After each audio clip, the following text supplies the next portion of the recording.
So let's get started. Good morning, everyone, again. On a nice Sunday morning, I think all of you are joining in today are super focused and super motivated because we all have a long weekend here in India, for most of us at least. And, it takes a lot to wake up on a nice Sunday morning, especially in Bangalore. The weather is sleep inducive. So definitely it takes a lot of motivation to get up and be part of this webinar. So thank you so much, guys. As you all know, this weekend is a Power Pack weekend where we are focusing on post-MBA career goals. We had 3 webinars yesterday, and the first one being on consulting, the second one on marketing, and third on finance. Predominantly we focused on post-MBA career goals on those 3 aspects. Today, on a Sunday, we have 2 more webinars, one on product management, most sought after career post-MBA, especially for people from technology background. And at 12:30, we have another one on operations, right? So looking forward to have you all being part of both the webinars.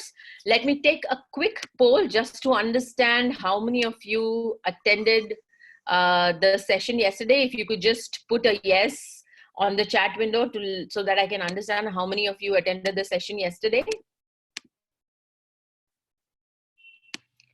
Okay, great. Okay, great. So a lot of you attended the session yesterday. Also a quick poll on where all you are joining from. That will also give me an idea on what cities are you from, and so that we get a better idea. Okay, Bangalore, Calcutta, Pune. All these are customary things that I try to focus on before we start the webinar. Okay, Delhi, Chennai, Raipur, Lucknow. Awesome. Pune. Great, great.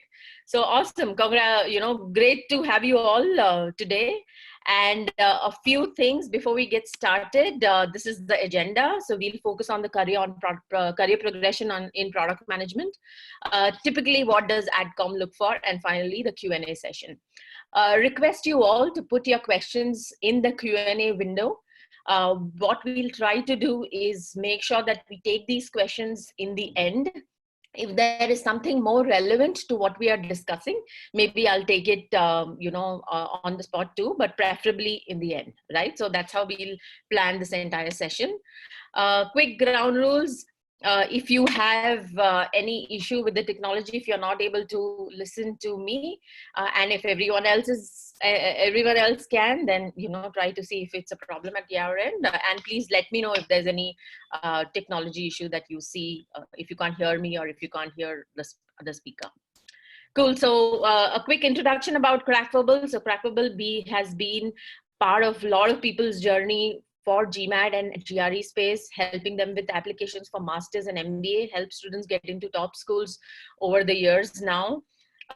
We have great mentors. So if you look at the list of mentors, these are people from all different kind of backgrounds. We've just kind of created one slide. We have close to 30 mentors on board. People from various backgrounds, from Judge, Kellogg, Fuqua, Tepper, ISB, Oxford, right? So, we have mentors who help students with their MBA applications throughout the process. Our YouTube channel. So interesting here, Crackable's YouTube channel is one of the highest subscribed YouTube channels globally in GMAT and MBA space. We've been putting a lot of great content over there, a lot of essay analysis over there. Just make sure you go through anything with respect to GMAT, GRE applications, both for masters and MS. We are trying to make sure we put in all great updated content throughout. So make sure you subscribe to our YouTube channel. And webinars, of course, right? So we have made sure that we have great quality webinars, which really helps our students. We keep talking to a lot of students on a daily basis to try and understand what exactly they require. And then based on that, we plan out our strategy on what kind of webinars we should plan, like this weekend.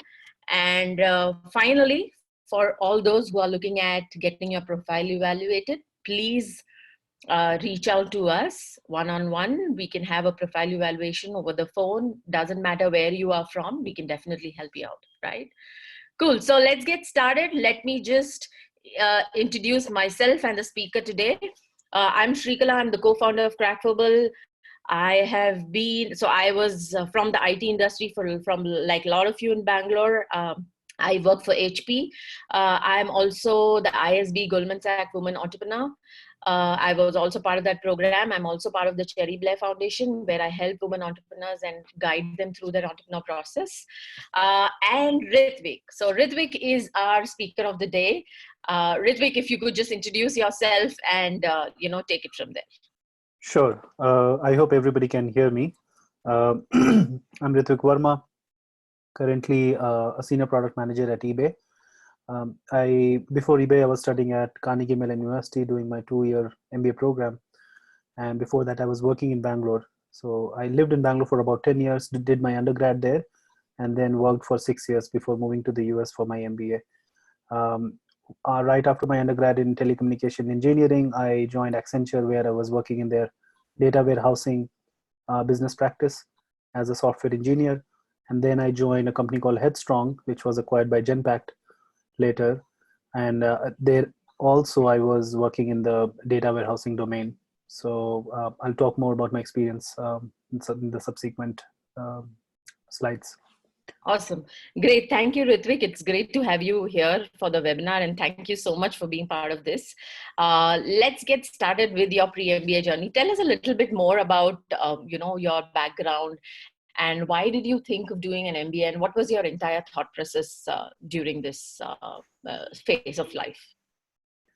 Sure. So when I was doing my engineering from Bangalore, right in the final year, I started to think about what would be my career post engineering, and there were a lot of schools of thoughts within the college also. I mean, I'm sure a lot of the attendees would have conversed with students, fellows and peers some would think about going to the US for masters, doing an MS in technology. Some would just go into a product company or join a startup, and some would think about an MBA. So I was one of those who always wanted to go into a business role. So right from the final year, I started giving CAT and the usual thing around MBA, which is in India. So attempted CAT few times, but at the same time, I was also through Accenture working on different projects, was gaining an understanding of how engineering or technology helps businesses all across the world make important decisions, how data is becoming more important since I was in the data warehousing domain. And through that experience working with different clients, I got a sense of business and technology.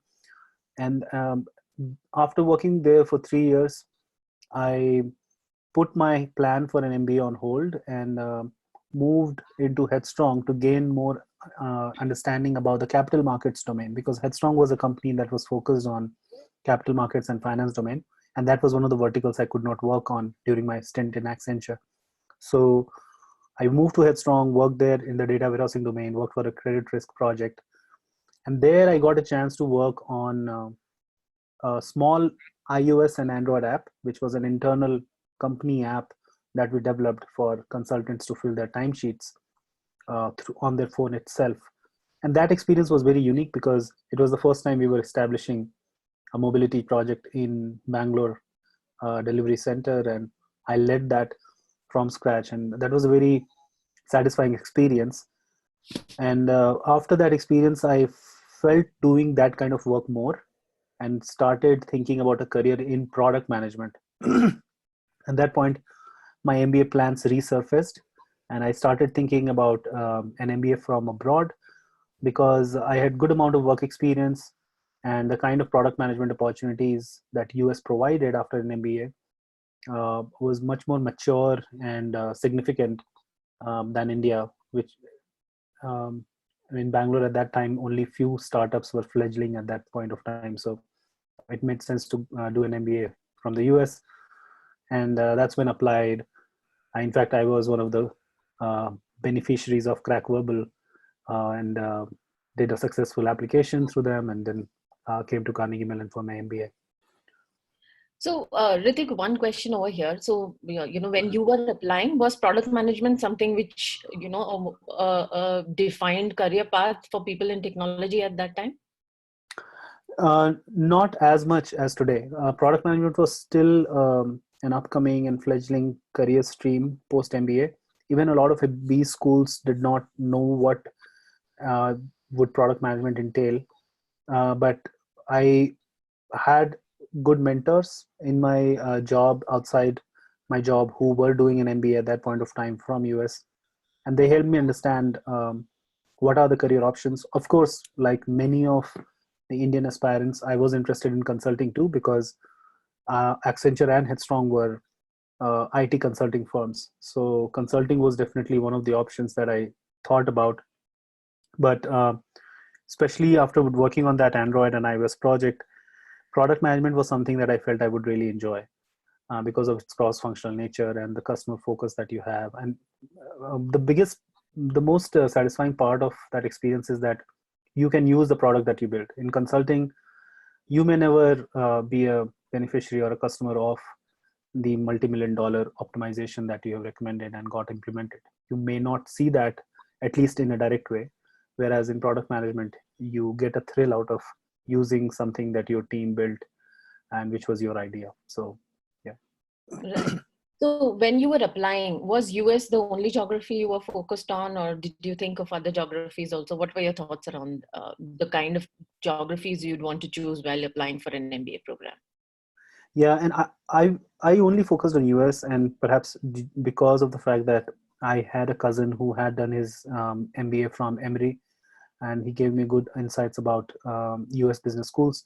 So maybe due to lack of information, plus my own bias that US business schools are more global in nature and they have a better global brand than regional business schools in Europe and Asia. I know that there are some great schools in Europe, Southeast Asia, even Australia, but somehow I just saw USB schools as more global in their appeal and in their outlook. So that's why I just focused on US and ISB in India. Those were the schools I focused on. Awesome, awesome. So, tell us, a little bit more about product management since you have been with eBay. So, how long have you been with eBay for now?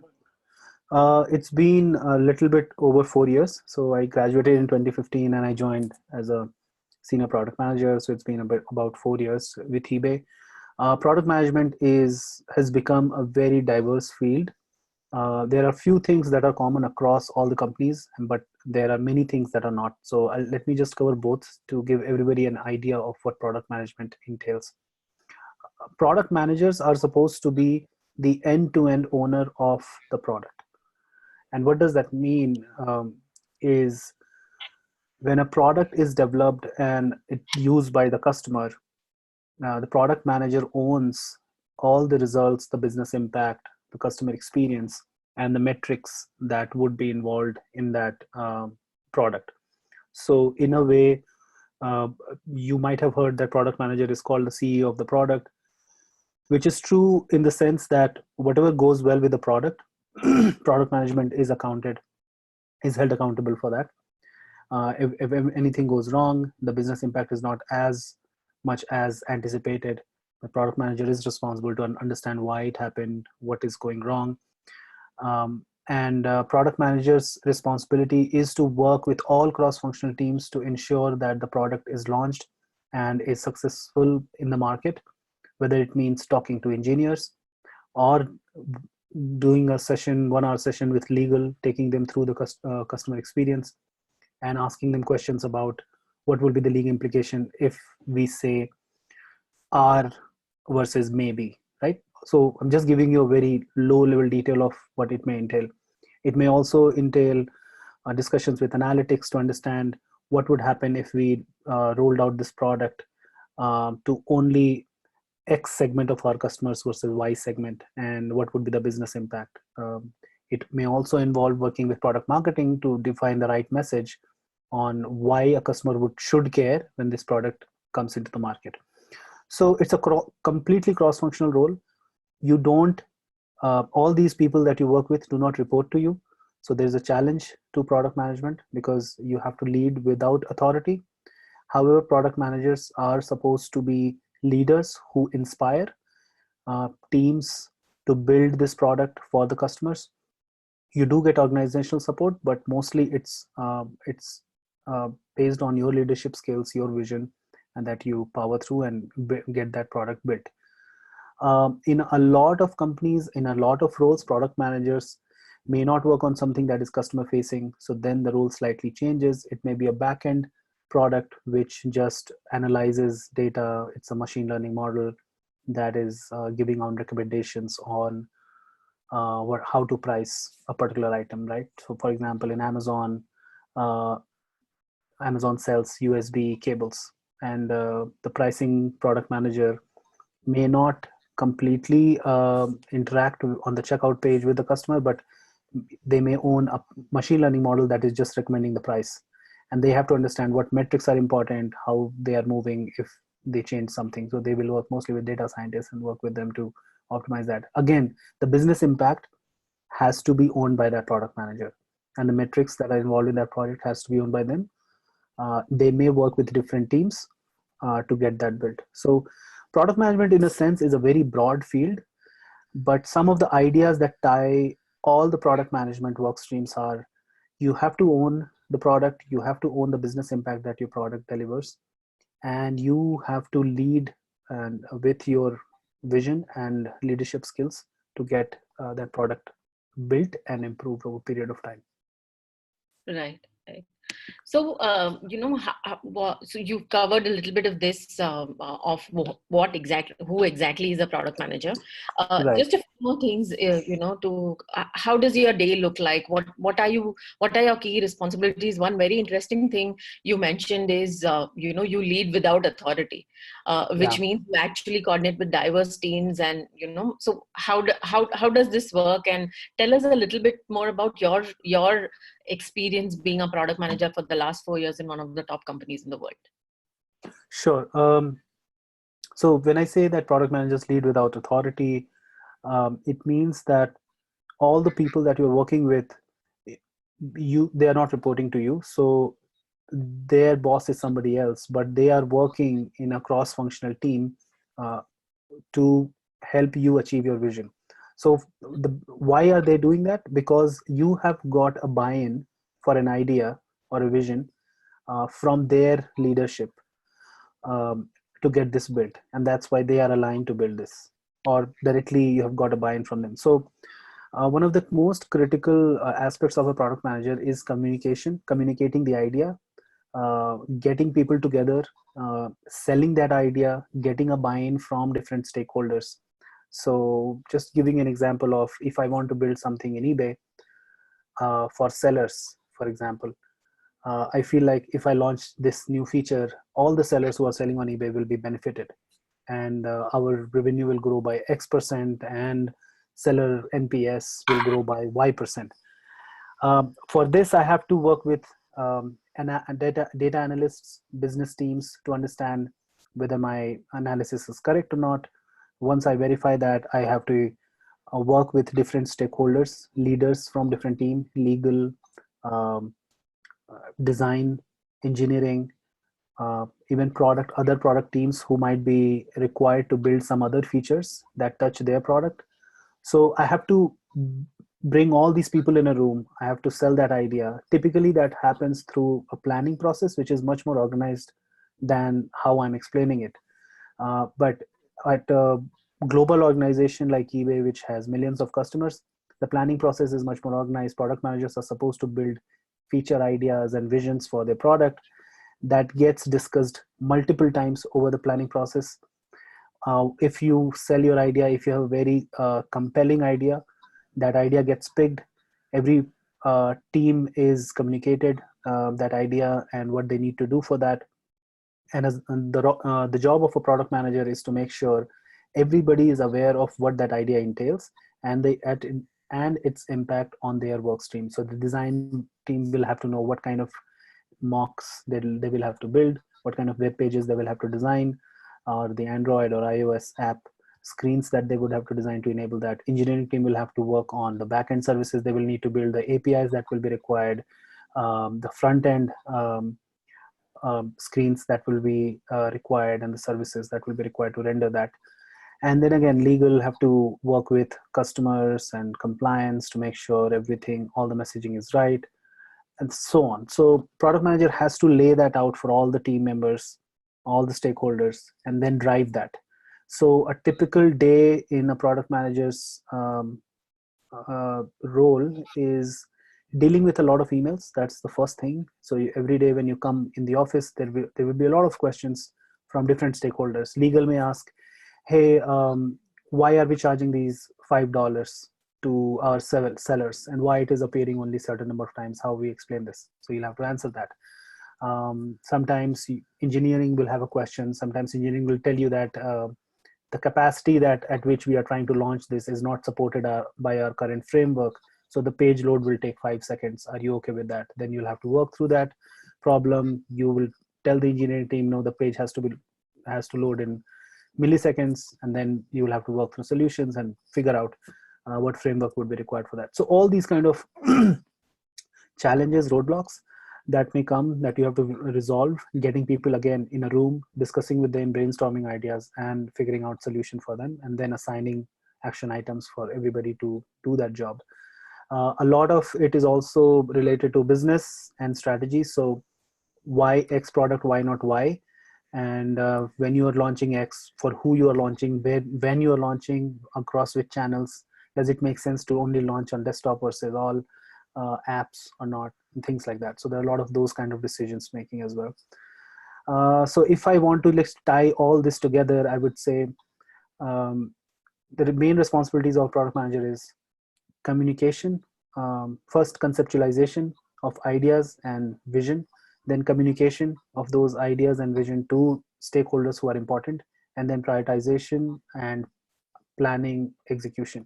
So prioritize what first needs to get built, then planning involves communicating and assigning action items to all stakeholders, following the status of the project, and execution is just communicating the status to the stakeholders, resolving problems as it comes, and just launching it on the date that you commit the launch. So yeah, those 5 things. Interesting. So, we've heard a lot about different kinds of roles that a product manager, plays, and different aspects that they could be, responsible for. So one part of it is a technical product management. Maybe you've covered a little bit in your previous, discussion, but if you could just go slightly more in detail in all different aspects of product management, that will be great. Yeah, absolutely. So based on the kind of project or the product you're working on, the role of a product manager is different. As I mentioned previously, there are product managers who are former engineers and who understand technology, and they work with engineers on a day-to-day basis.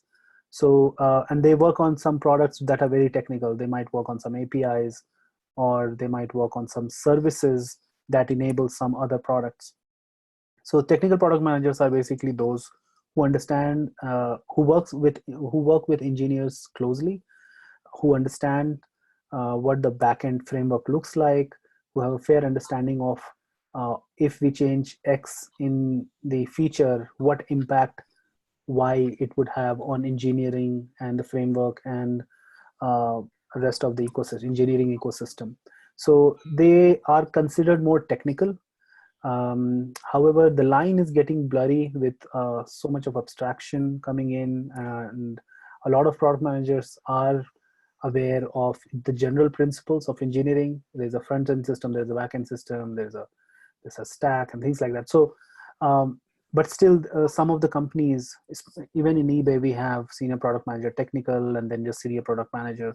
So I started my career with senior product manager technical because my products involved a front end, web page, backend, API, a complex architecture that I had to understand on how it is working, and a very data heavy backend, which I had to understand because I was involved in global seller evaluation, and we tracked a lot of metrics. So the front end was pretty simple, just a dashboard, but in the back end, there were a lot of data crunching that was going on. So technical product managers are supposed to know technical details about their product. That will be the summary of this role. So typically, if someone's from a pure play technical background or software engineering background, post MBA, can we safely say that this could be the kind of role they should be looking at? Yeah, they would definitely be on the radar of all the recruiters. If somebody has a technical product manager role opening, then they would definitely prefer somebody who comes from an engineering background, because they can talk the language. They can talk the language. They can understand the amount of work and time it takes to build a certain feature. So definitely, it helps. Awesome, great. The other aspect is, which is also a terminology which is used very often nowadays, is data science product management. And Yeah. your thoughts on this? Yeah, I mean, companies are wising up to the fact that a lot of the products of future will be driven by data science and machine learning models. So they are building capabilities and competencies around data science.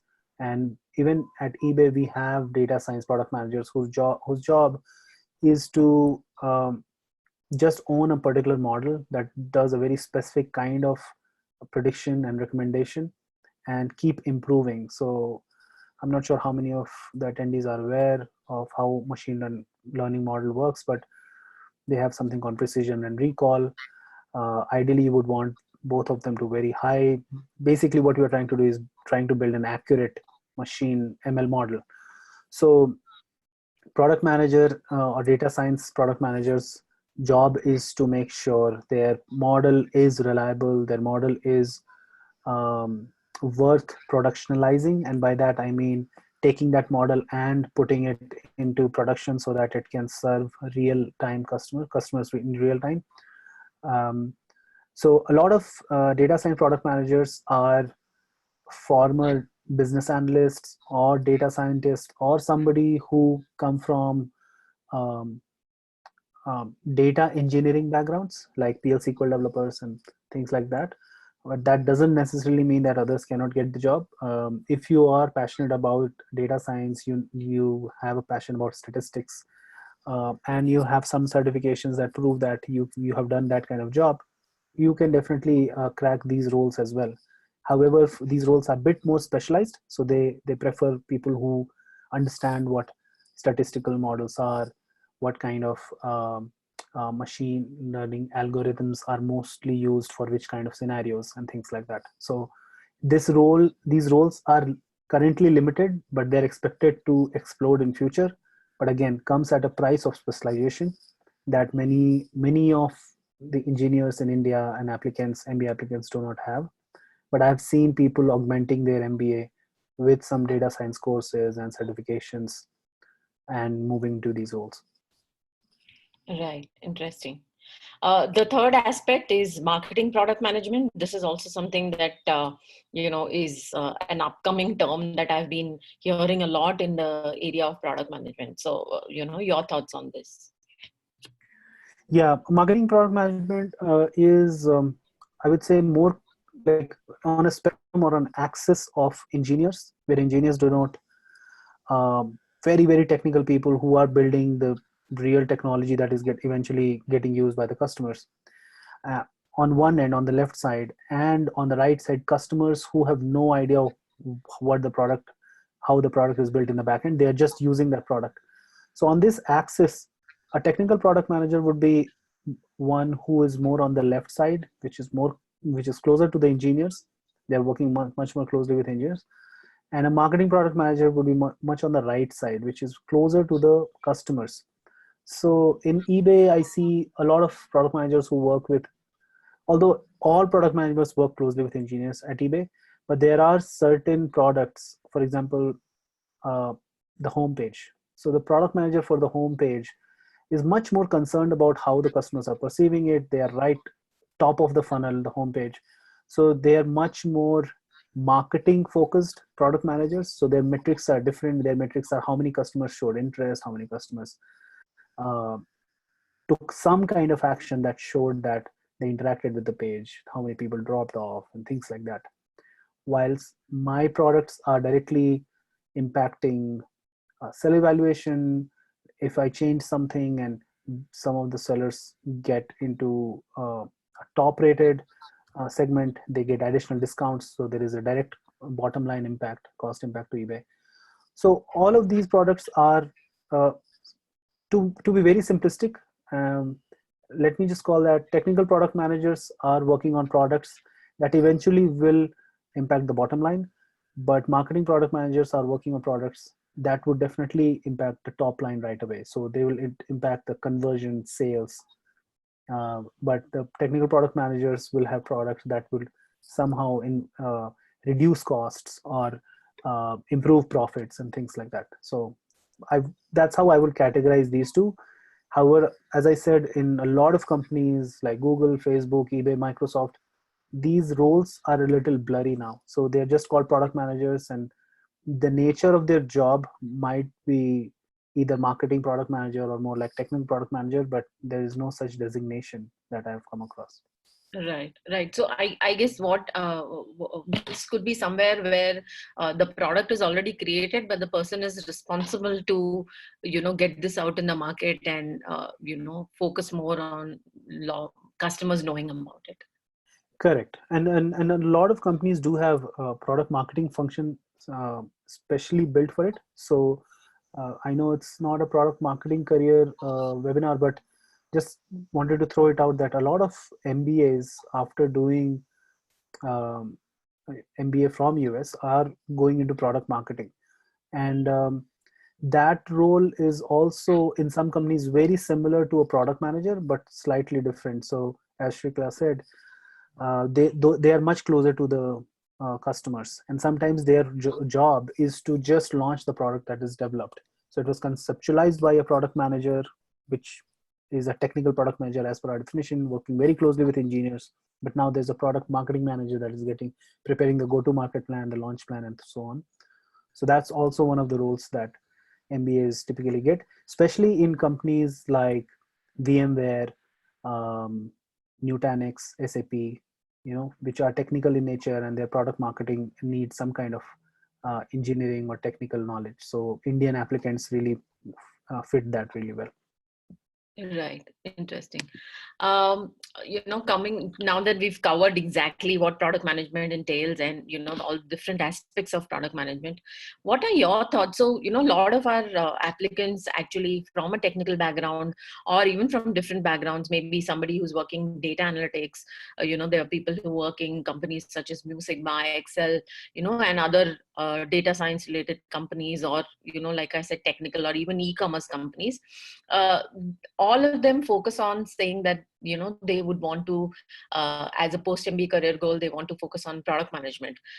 And that's how they weave their entire story. So in your thoughts, since you've been mentoring so many students over the years now, what are your thoughts on what exactly does an AdCom look for? And what are the key things that they should be focusing on when they actually start thinking about crafting their essays and writing their applications? Right. So in my experience of all the applicants that I've worked with and the success stories that I've seen, not just my own, but others that I've helped, I think the stories that work are typically strong on three key aspects. One is, are you able to explain who you really are? So are you self-aware? Does your essay sound honest, or do your essays sound honest? What are your values, skills, and interests? Who are you as a person? What do you value? What your skills are? What your interests are? And do you really fit the culture of the school, right? So who you really are as a person, they want to know. And if you're honest, if you're really forthcoming, and you're not trying to build a picture, and you're not fake, then those stories really work, because the stories that really resonate with you and the incidents that you narrate really resonate with you, it comes across in the essays. It comes across in the interviews after they read your essays and they really see that you are passionate about these things. So there is no one right answer to move into an MBA school, but just by saying that you wanted to do product management, and that's why you applied to this school for an MBA. They want honest answers, and they want to know exactly who you are. The second part is, what is your goal? So when you say, I want to do an MBA because I want to do in product management, why that goal, right? So why do you want to do product management? What is your short-term goal? What is your long-term goal? So it's always important to maintain a perspective about, right after my MBA, I want to do this particular career for 5 to 10 years. That will help me achieve my long-term goal, which is 15, 20 years down the line. And you should have very good reason why this short-term versus that long-term, right? People can say that I grew up in this environment and I've always felt inspired to do certain things, and that's my eventual long-term goal. And then you can backtrack from there. Like, if that is your long-term goal, what should be the short term? And if that's the short term, what should you do in an MBA? Whether then MBA even makes sense. I mean, I'm guessing if you're applying, you will have to justify why an MBA makes sense. So your goals are important. Who you are, what your goal is, and then why MBA is important. So um, why MBA fits and why this school should fit in your story. So once you have laid down who you are, once you have given them a idea of the whole landscape about where you are coming from as a person and where you want to go, so you have shared your goals, you have to make why MBA and why that school also very important. And you have to make it sound like without that MBA, this thing is definitely not possible. What you have planned for your life. So you have to have a believable practical story. You have to have a story that connects all dots, right? So the most successful candidates that I've seen really justify where they come from, right from their school days or their engineering days to a post-engineering career. Then they narrate the incidents that shaped their um, ideas and aspirations for the future, and they share their short-term, long-term goals, and then they explain why they are thinking about an MBA and what they expect to achieve from the MBA. And all of these should be very honest, very practical, um, and believable. So MBA schools have seen multiple students come and go. They would have seen some students make very lofty claims, which they know it's not possible. So you have to be very realistic. If they would value a student who is realistic yet passionate much more than a person who is making lofty claims of becoming the next Satya Nadella in their essays without showing any uh, basis for that claim, right? So be very honest, connect all the dots, and make sure when you explain why MBA, why that school, that also seems very honest and practical. One example I give every student that I work with is example or suggestion is that when somebody asks you in their essays why X school, um, you have to read the essay and it has to sound that X school is really important. If you remove X and replace Y, that essay should not make sense. So you have to be very specific about the things, and that makes them feel that you are being honest, you have done the research, you exactly know what you're talking about, and that gets AdCom attention. If you are writing generic essays that is a copy paste across 5 other schools, they immediately catch that. They know that there is nothing very specific in this essay about our school, or the way we have asked this question. So then they can immediately identify that and reject that whole story. So you have to be very specific there. Right. So two more points that I would like to add is, number one, make sure your essays are not your resume, right? You are already adding a lot of the other details about experiences and extracurricular activities on other aspects of your application. One big mistake that we have seen students make it, they try to make it like a chronological order of all their work experience, and that they make it as an essay. So be very clear that essays should only focus on the key and the more aspects which are the most impressive aspects about you, which makes sense to the essay prompt, obviously.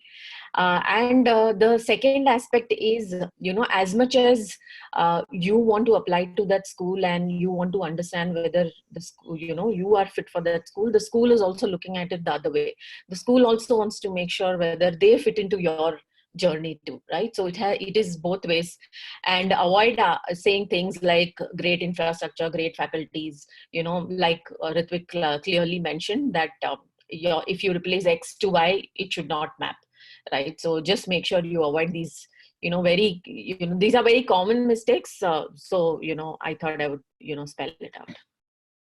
Yeah, and I've seen that a lot of applicants that I work with, their first draft is like that.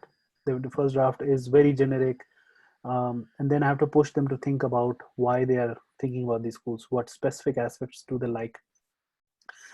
Since your question was around product management, I also encourage people to think about what careers do they envision going right after MBA. So if you're saying product management, which company, what kind of products, why? And that should align with the companies that which that particular school has an association with. So I'm not sure if many of you know, but a lot of these schools have very loyal alumni base and a very strong network across some of the companies. For example, Tepper has a very strong partnership with Amazon. Amazon has huge alumni base from Tepper. So Amazon always comes to Tepper and hires in great numbers. So if you, and same goes for PwC. PwC in consulting has a great relationship with Tepper and hires a lot. If you have done your research on the school, you would know that. So if you write a Tepper essay, you would say that I want to move into, I want to come to Tepper because of because I would definitely want to work for Amazon as a product manager. And talking to these folks, I've heard that Amazon, like studying at Tepper really increases the chance of getting into a product management role at Amazon. And if the AdCom is reading that, they would understand that you have done some research. What you are saying is in line with what is true. But if you said that I want to come to Tepper because I want to work as a product manager in startups in Silicon Valley, and Carnegie Mellon has a huge brand. In theory, it sounds right, but in practice, it's not always guaranteed. So it would require you to take special effort, go to the Bay Area, spend some time there, and do some networking on your own to land those jobs. So AdCom would realize that you are coming with a little bit of unrealistic expectation, right? So that is just to give an example. I'm not saying do not write that you don't want to that you want to work at startup and things like that, but just understand what is the most realistic career paths that students have taken. Research LinkedIn, find out what recent college grads from these colleges, where they have gone into. Makes, like, do your work, do your homework, and that would definitely help. Right, right. Coming to your own MBA journey, we would like to know more about Tepper. What was your, from your pre-MBA aspect, right? There were certain thoughts, perspectives of how you looked at things.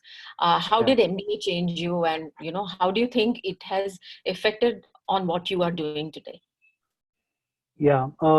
First of all, I highly recommend MBA. Because I feel it's a life-changing experience, definitely. And there are many things that make it that kind of experience. First of all, you are living with almost very high caliber people almost on a daily basis, which really changes you as a person. There's so much exposure that you get in terms of uh, how you should think about your career, how you should think about problems, how to solve them. It is just amazing.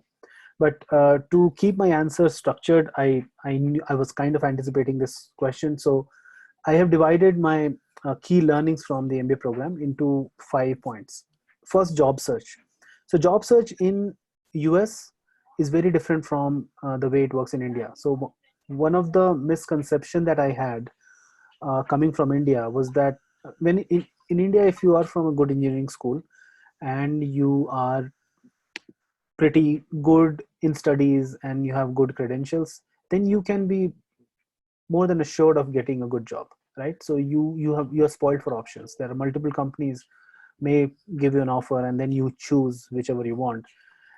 Also true for if you go to ISB or IIM. But in US, it works very differently. US job search is more like dating. They have to like you and you have to like them. And if it doesn't work in even on the one end, it will just break. So it doesn't matter if you want to work for Google. Google has to like you, or it doesn't matter if a startup is giving you an amazing offer. You have to like them and like what you're doing. So it works both ways. So job search in US is mostly based on fit, interest, passion, the person you are, and the culture they have. So here networking becomes important. It is based on your initiative, not your credentials. So you may be from Harvard, but that does not mean Google will come at your doorsteps to just give you an offer. So they have to know that you are passionate and you fit the culture and you are passionate about that role that Google has. So keep that in mind, irrespective of whichever school you go to. I have seen um, students from lesser ranked school, Brigham Young University and like University of Cincinnati, like getting roles in Google, Amazon, Microsoft, just because they were more passionate, and a guy from Harvard or Yale or Stanford was not as passionate during the interview process, right? So that's number one. Second was coursework. Coursework was my biggest concern when I was coming. Again, coming from India, you feel like, oh, how will you cope with this coursework of MBA, international MBA, and I don't, what kind of difficulty you will have to face because you don't know finance before, you don't know marketing, you don't, because most of us are engineers and you don't have all these knowledge, and you suddenly are facing master level programs in these streams. But coursework is perhaps the least of all concerns. When you work in teams and you are passionate and motivated through your MBA program, coursework happens. And good schools have these great non-disclosure policies, which in fact encourages students to take courses they are not comfortable in, so that they can try new things and fail and learn from them. So coursework should not be a matter of worry at all. The matter of worry should be job search, in my opinion. Third one is extracurricular. Clubs and activities can be time consuming. All of the MBA schools, all the business schools have tons of clubs, and they have tons of events throughout the year. You have to be very wise to choose what is most relevant to you. There are three types of clubs most of the schools have. One is professional club that will help you prepare for a career that you are most interested in. So for example, at Tepper, if you're interested in product management at technology companies, there was a business and technology club that would prepare you for interviews, give you more data about which companies do what kind of products and things like that. Then there are social clubs. Social clubs are basically beer club, wine club, dance club, Bollywood club, things like that, right? That you just enjoy, go and just mingle with people. And third is hobby club, where that more like golf or public speaking or um, yeah, wine and beer would be more like hobby club. Social club would be like South Asian Business Association or Asian Business Association and things like that. So you have to balance it out. You have to understand which is most relevant to you, what kind of exposure you want to get from those, and then you select. There is a fear of missing out, very heavy fear of missing out, because there are so many things going on, but you have to be very selective and focused in what you want to do in those clubs. Fourth is cost and expense, perhaps the biggest worry that Indian students have coming to the US. I was worried too. My first recommendation is to try to choose a school that allows you to take loan from the US. That reduces a lot of problems. First, the school becomes a co-signer for you, so you don't have to worry about finding a person with green card who can sign for you, or a US citizen. Then suddenly all these issues to get loan sanctioned from India or finding somebody in US just goes away. So there are a lot of schools that have partnership with US banks who will co-sign the loan for all their students. So I know Booth, University of Chicago, Booth is one of those schools, and there are some other schools as well. So try for that. If you cannot get that, then try to secure loan for at least the first year's expense, complete expense. Second year expense, I have felt somehow trickles in, sometimes through your internship savings, sometimes through the campus job that you do. At least the living expenses kind of just um, is managed in the second year through these income streams. So you should definitely try to manage the first year living expense plus student loan, uh, and then second year also for academic fees. But the living expenses in second year I found to be much more, like, much easier than first year. I did not have to ask money uh, from my dad in the second year. So social life, again, I feel like one of the most critical aspects of MBA is the people that you'll meet, and some of them will be uh, one of the best friends you will make in your life, right? So always be collaborative, don't be competitive. Being collaborative is a long term strategy, because all these fellows, peers, seniors in MBA school may become your colleagues or even your recruiters in future. So there was a good input or suggestion given to us by one of the AdCom members when we were joining Tepper during induction program. They said that the reputation that you build during business school travels really fast.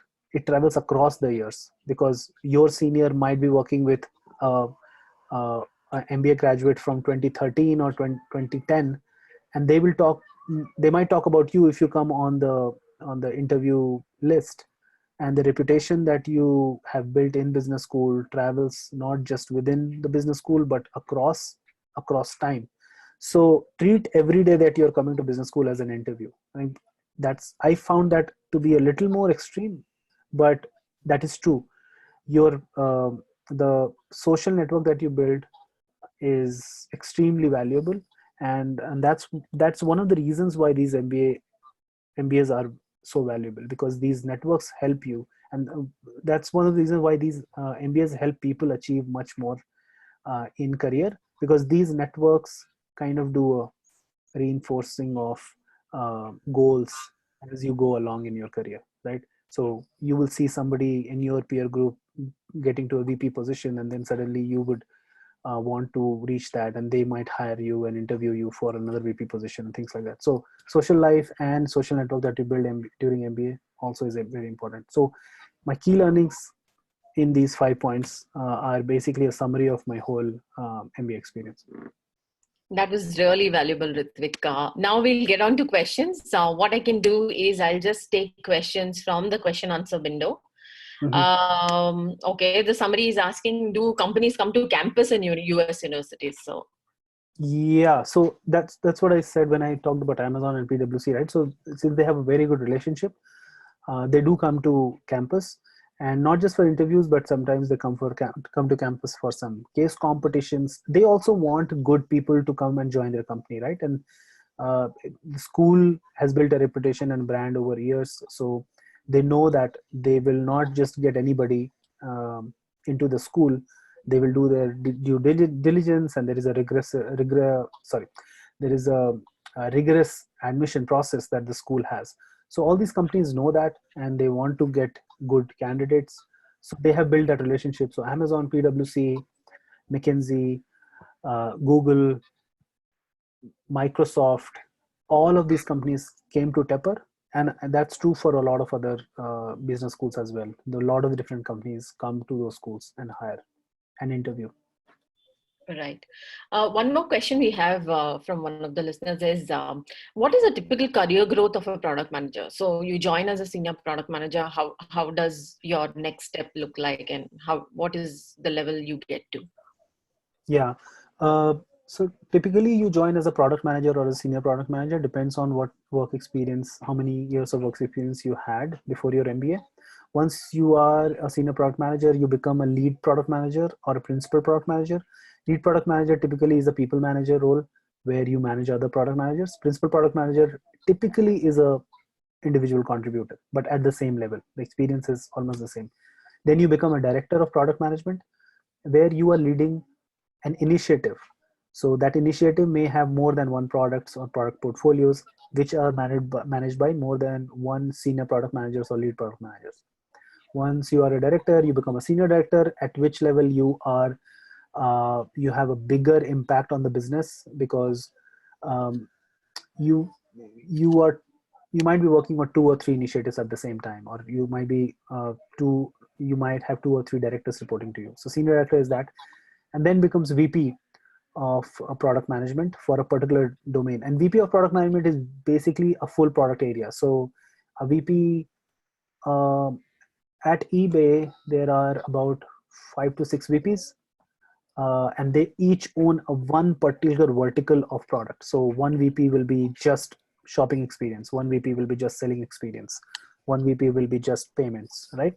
So those are like leaders. And then you product management, since involves a lot of cross-functional role, cross-functional collaboration, and being a CEO of the product.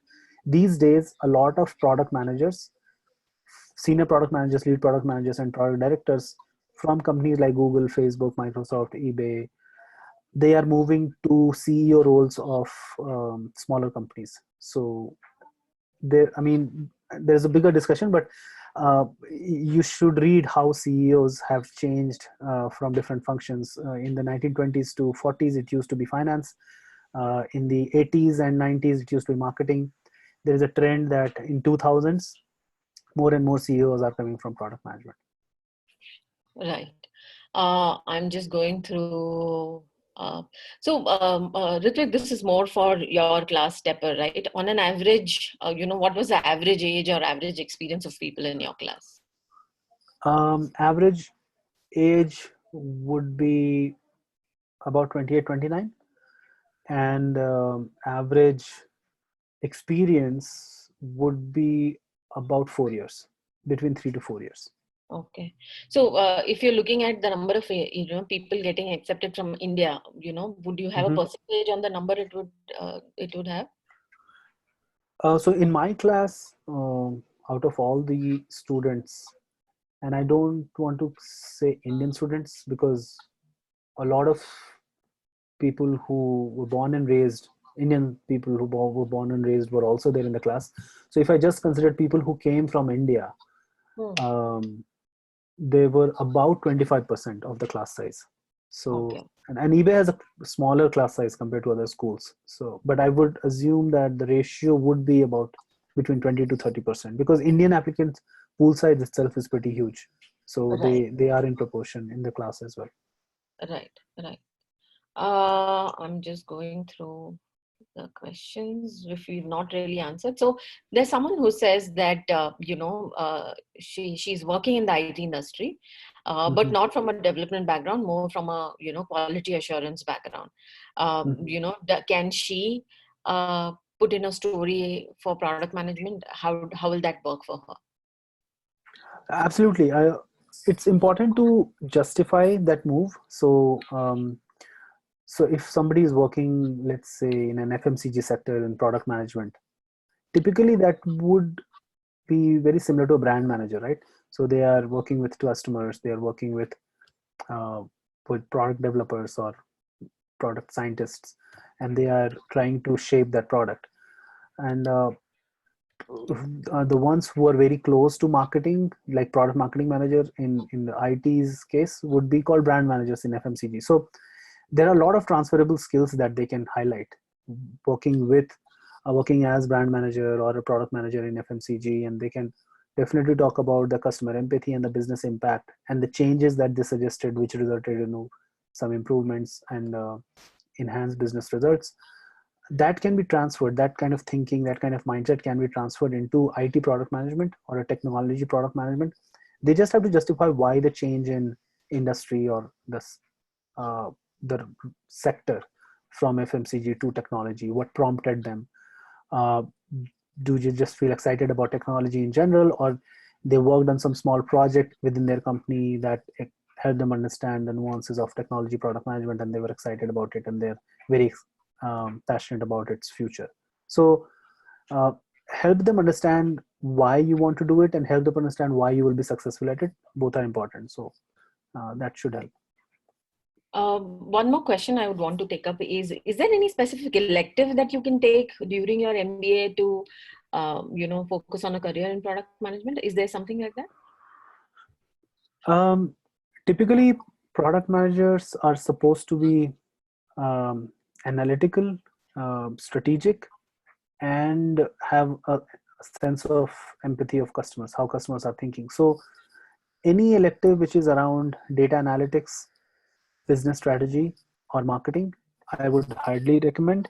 Not so much around operations. So operations or finance, not as much, but business strategy, data analytics, and marketing, definitely. I did my concentration in marketing and analytics. Right, right. Guys, I'm just going to specifically take up one more last question, focusing on which is related and in the scope of this webinar. I would not be taking up specifically profile-based questions. I'm just going through this. Okay, there's one relevant question which I see is what difference is in a product management role in a larger company versus a smaller or mid-sized company? Yeah, that's a good question. So in a smaller company, the product manager has a little bit more leeway, and perhaps there are pros and cons for it. But product manager has little more leeway in terms of the processes they want to follow. In a larger company, typically companies do follow processes, right, from planning to daily execution of projects. So for example, at eBay, we follow agile religiously, almost religiously, and right from planning to execution and launch a product, we follow all agile processes. And a product manager is supposed to be the agile product owner. And I would highly encourage everybody to just go to YouTube, type agile product owner, and there is a animation video. They should look at it. That is pretty much what's expected from product managers at eBay, especially, and in fact all the companies which follow agile. However, if you're working in a startup kind of environment, a smaller company, you may not follow all those rigorous processes because your company is smaller. Everybody knows what everybody's working on. So, and at that point, you might be pivoting more. You're not working on a stable product with millions of customers. So you might be testing out a lot of ideas. You might be pivoting every 2-3 months. So you have to be more, and I know it sounds like an oxymoron, but you have to be more agile without following the agile process. So you have to be more creative. You can immediately try a few ideas, scratch that, move ahead. So I feel that has its own challenges, but at a high level, that's the difference I see between a smaller company or a startup versus a bigger company and with more established and mature products. Interesting. Thanks, guys. Here is something that I want to let you all know. I've just copy pasted two links on the chat window. We have something called an MBA Kickstarter kit. Use the Crack MBA 2019 coupon code. This is a small video course which tells you everything about post-MBA career goals. And it will give you a lot more information. Thank you so much for joining us. Thank you so much, Ritwik, for giving such valuable information. I hope it was helpful for everyone. Guys, you could just type on the chat window, and please let us know what kind of different, webinars you'd like to see so that we get more information. Thank you so much, Ritwik, once again, and have a great Sunday. Thanks, Shikila. Thanks, everyone. Thank you, everyone. Thank you.